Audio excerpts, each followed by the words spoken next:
Достар, сәлеметсіздер ме? Біз бүгін сіздермен body parts, яғни дене мүшелер, адамдардың дене мүшелерін үйренетін боламыз. Ішкі органдар, сыртқы органдар барлығын қамтымасақ та бір шамасын үйренеміз. Ал кеттік. Бірінші бастан бастаймыз. Head, бас. Білетіндеріңіз болса кете беріңіздер, білмейтіндеріңіз жазып алыңыздар. Hair, шаш. Forehead,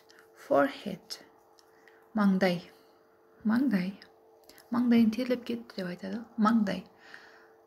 Бұл сөзді жаттау үшін сіздерге міндетті түрде сөйлем құрау керек. Сол кезде жаттайсыздар. Ал былайша жаттау мүмкін емес, қиынға соғады. Nose. My nose is beautiful. Менің орным әдемі деп айтуға болады. Солай сөйлем құрап өздеріңіз жаттап аласыздар. Eyes. Көз. Егер бір көз болса ай болады, екі көз болса eyes болады. Бір мүшелер екеуден кездессе, оған s жалғау міндетті түрде қолданамыз. Мысалы үшін мұрынның s жалғау жалғанбайды, себебі адамда бір ғана мұрын бар. Екі көз, сондықтан eyes болады. Eyelash, кірпік. Eyebrow, қас. Ears, құлақ. Біз құлақтар демейміз, құлақ дейміз. Бір құлақ болса ие болады, екі құлақ болғандықтан ears болып тұр. Mouth, ауыз. Таң, тіл. Lips, ерін, немесе еріндер. Teeth, тіс. Chin, иек. Cheek, бет. Neck, мойын. Arm, жалпы қолды айтады. Elbow, шынтақ. Hand, саусағы бар қолды айтады. Finger, саусақ. Fingers, саусақтар. Finger. Shoulders, иықтар. Иық.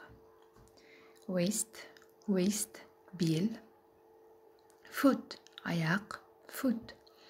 Toe.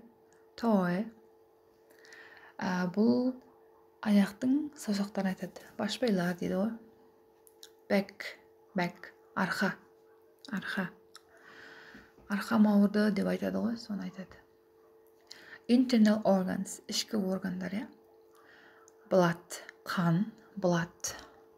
Brain, ми. Gallbladder, өт. Heart, жүрек. Heart. Kidney, бүйрек. Vein, вена ғой, қан тамырлар. Liver, бауыр. Lungs, өкпе екеу болғандықтан lungs деп s жалғауын жалғап қойылған. Skin, тері. Біреулердің терісі әппақ болады, біреулердің терісі сарғылтым болады, біреулердің терісі қара тері болады. Типа ол нәсіл деген сияқты ғой. Skin, тері. Stomach, асқазан. Stomach. Throat, тамақ. Тамақ ауырған кезде айтылатын сөз. Belly немесе tummy, бел. Бел емес, іш. Belly немесе tummy, іш. Ішімді кетірім керек деп жүреді ғой қыздар. Belly немесе tummy деп айтамыз. Достар, осы ішкі органдар және сыртқы органдар тақырыбын сіздерге түсінікті деп ойлаймын. Түсінбеген жерлеріңіз болса сұрақтар қоя кетіңіздер. Тағы да қайталап көріңіздер видеоны. Өздеріңізге жаттап алыңыздар.